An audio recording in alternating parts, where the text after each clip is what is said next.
Hello, this is Holly, the Joyful Warrior. So, this is a story that I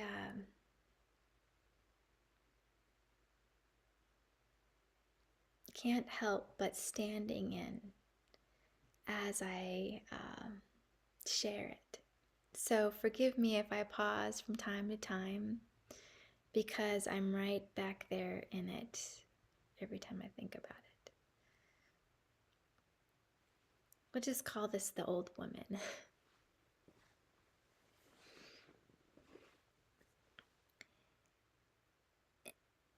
An old woman is standing by a fire, a campfire ringed in stone.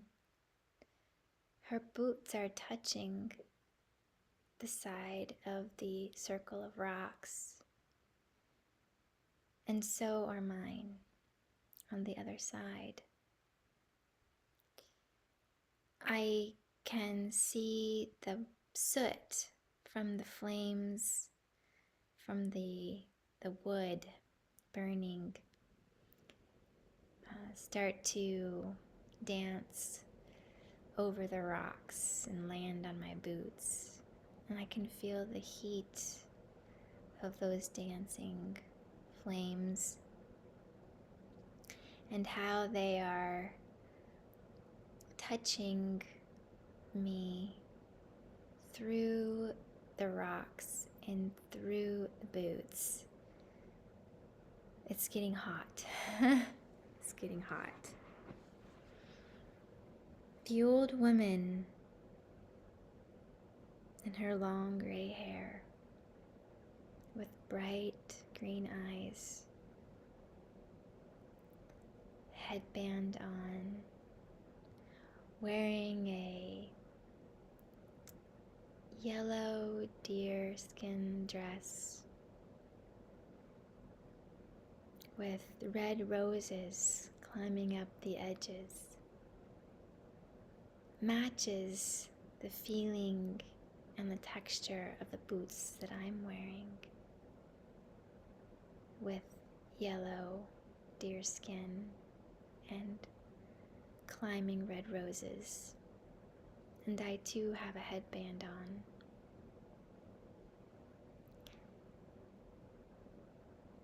She's singing a song. It goes something like this. Hey, oh,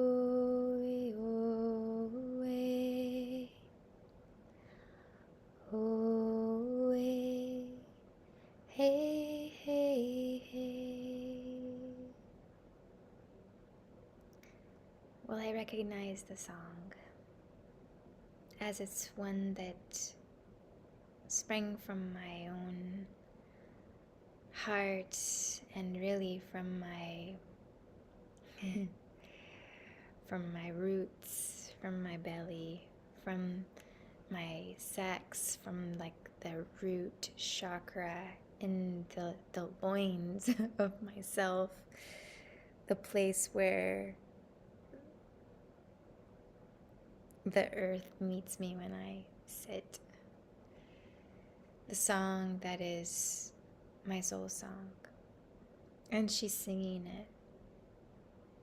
And she looks 600 years old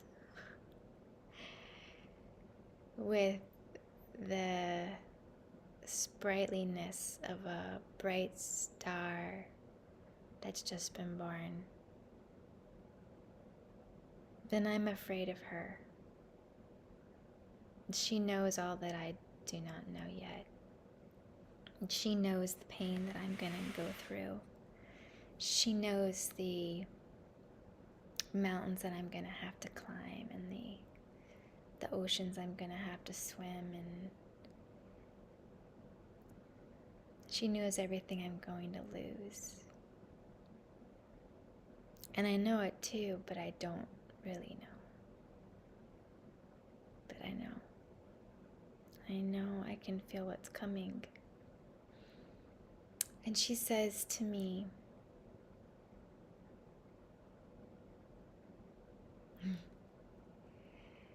Now, if you want to stand in your truth, you're going to have to stop running.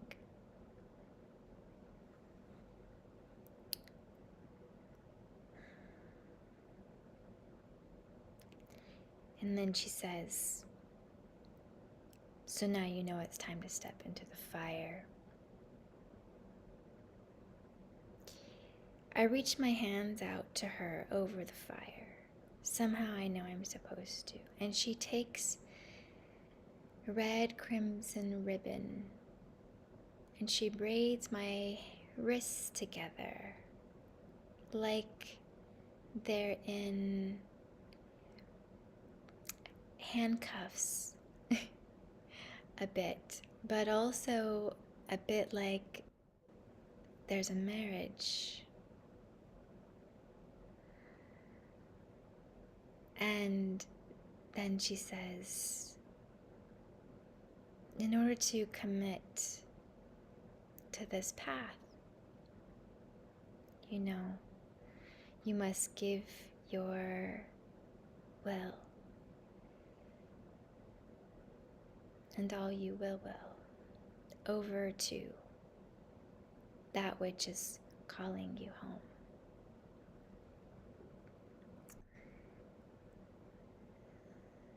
And I don't know what I'm doing, but I do know. I know that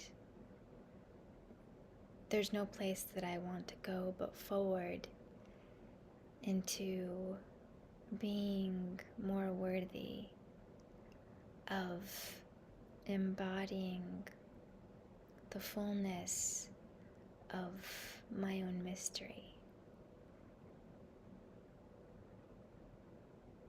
of opening myself to the power of the creative fire in existence, and with that, love, ecstatic love, being in union with all of creation, the universe. There's nothing more that I want. So, with my hands braided in a committed archetypal marriage crimson ribbon,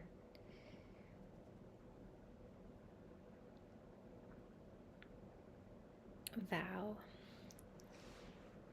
I step into the flames, and it might just be a dream, but now it consumes me, and I start to feel the flames catch everything that I'm wearing, and I'm reminded of the many lifetimes that I have this memory,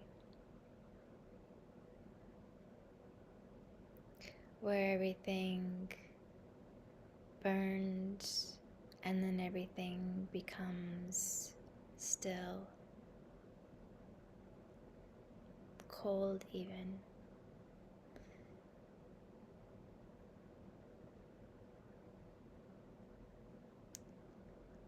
So there's just a consciousness now, as all of the form of myself has gone to ash.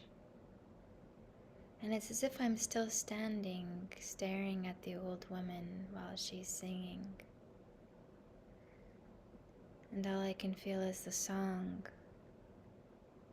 Hey, ya, hey, ya. Hey, ya, ya. It turns into a song I don't recognize, but one that I know by heart, and that it feels like I will know someday. And so I start to feel something else. There's something going on in the ash, and it brings me down. so that my awareness is now in the ground and something is moving through me.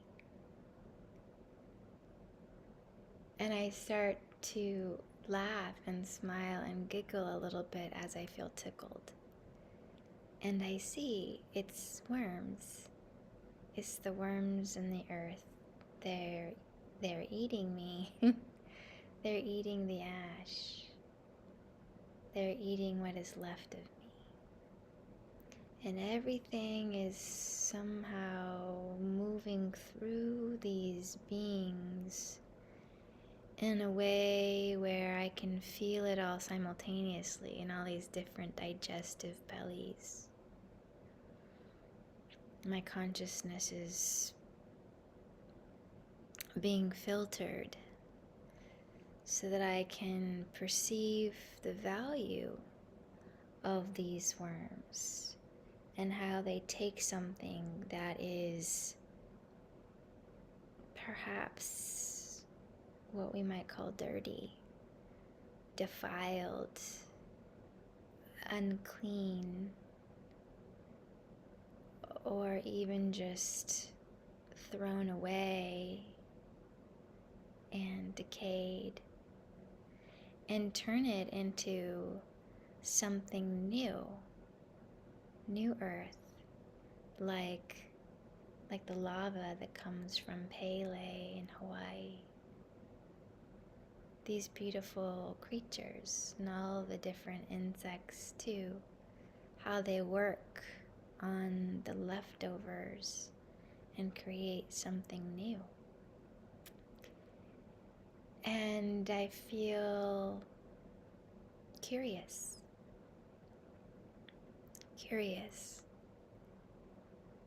There's no more thought to what I'm supposed to do. There's no more thought to what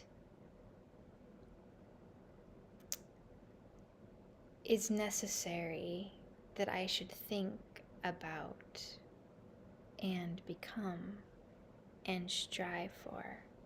There's just this openness to what is being made new, like an adventure, but one that I don't get to choose, because what I chose is to surrender and put my feet and my will and my good word into the fire. So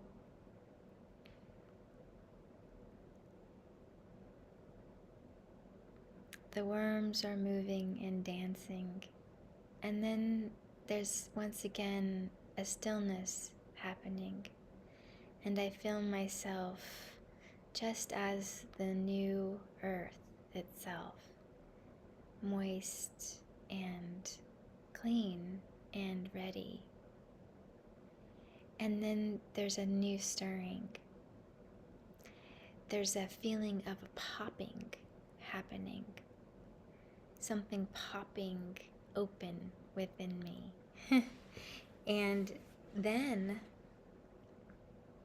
I see how within the soil that I am, I become seeds.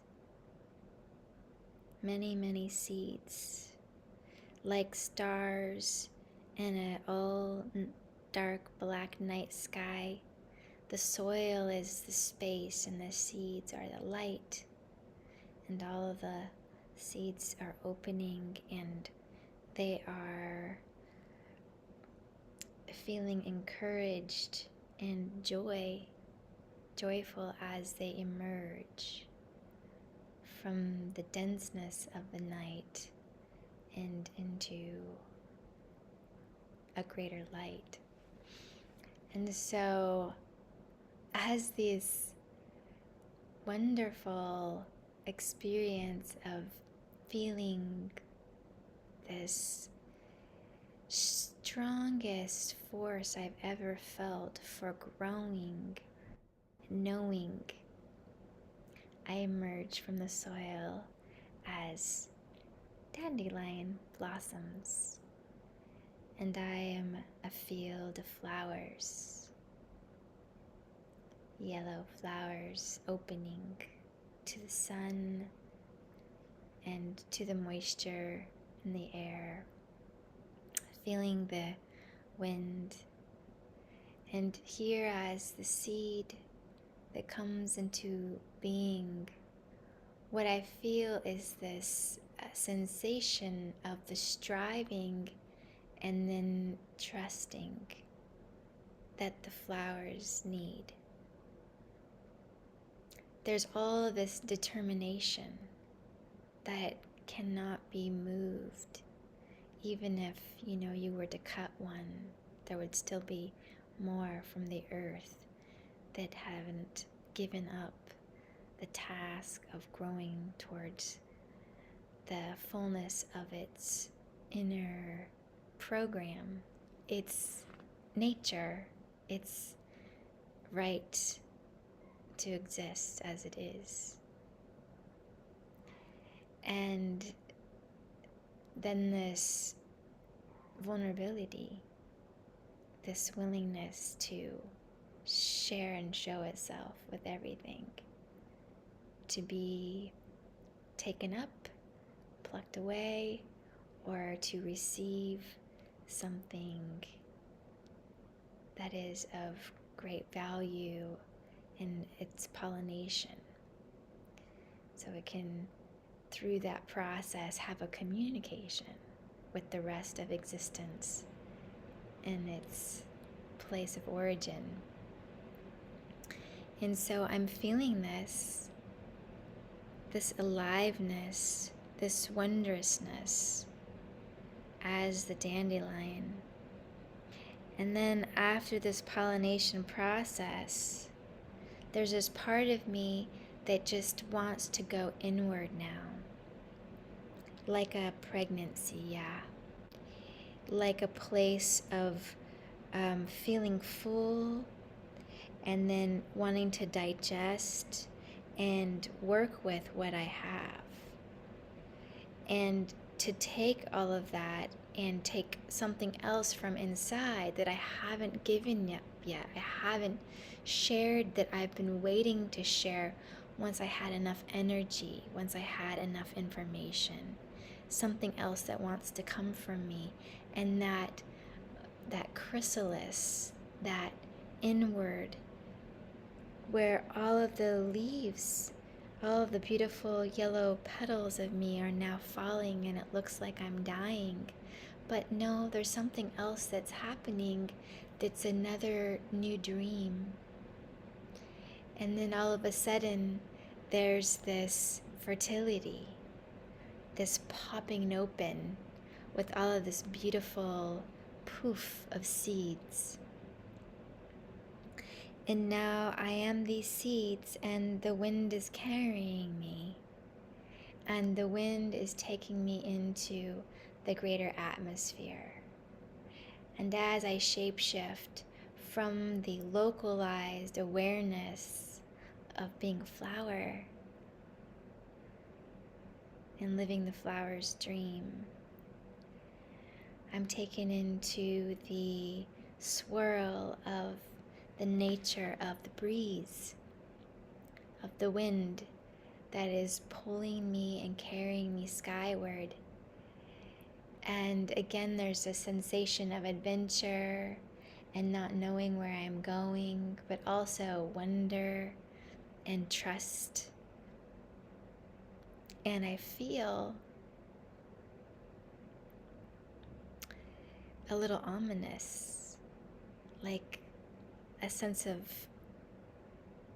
potency, or some change is going to happen, like something is going to change me now again. And then I start to feel heavy. I start to feel heavy. And I realize that as the seed I have lifted high and lost all form of consciousness in the sea of the sky, And now within the sky and the clouds, I'm feeling myself as just that light, as just that movement, and then now heavy. And I see and feel that I am becoming the condensation of moisture all around, held within this cloud that I have found myself within. And so then I feel myself love. I feel love drawing me down. They say that gravity is some sort of limitation. But in this moment, all I can feel is the love drawing me down. And it's like I want to allow myself to fall and kiss the ground. So I do. And I take all of myself and I kiss all that I can on the way down until I find myself having fallen all the way down. And where I am now that I'm on the ground, standing no longer as drops of rain, but as myself made anew with bare feet on a mountain peak. And I'm standing there without a stitch of clothing except for a cape blowing and a crown, a gentle crown, not a queen's crown or even one that belongs to a princess, but one with the rose on the front and somehow golden like the cape that is blowing. And I look around, all around, and I see that there is nothing but nature in the mountain peak. I don't know where I am, but I am beginning. And within myself, I can hear the old woman singing. Ale, ale, ale, ale, ale, ale, ale, she says into my heart. And somehow the tones are encouraging, and I feel strong and bold and ready to walk down the mountain and meet and greet whatever is coming. I am committed to the journey, and the journey has committed itself to me. This is a story of a shamanic journey that I had many, many years ago when I was first starting my experience learning to live as a shaman, someone who seeks to be transparent in my heart and let the world touch and see me without barrier, and someone to help others find the courage to call their soul home into this divine vessel that we have while we're here, to shape-shift ourselves and to free spirits, and to, through this freeing of our spirit, free the world. I'm curious to know your own stories of your own spiritual journey. Maybe think about the breadcrumbs that have led you here to now, and join me in connecting in a truthful way, in a sincere place, with something that has great value in the world, which is our story. Thank you. See you next time.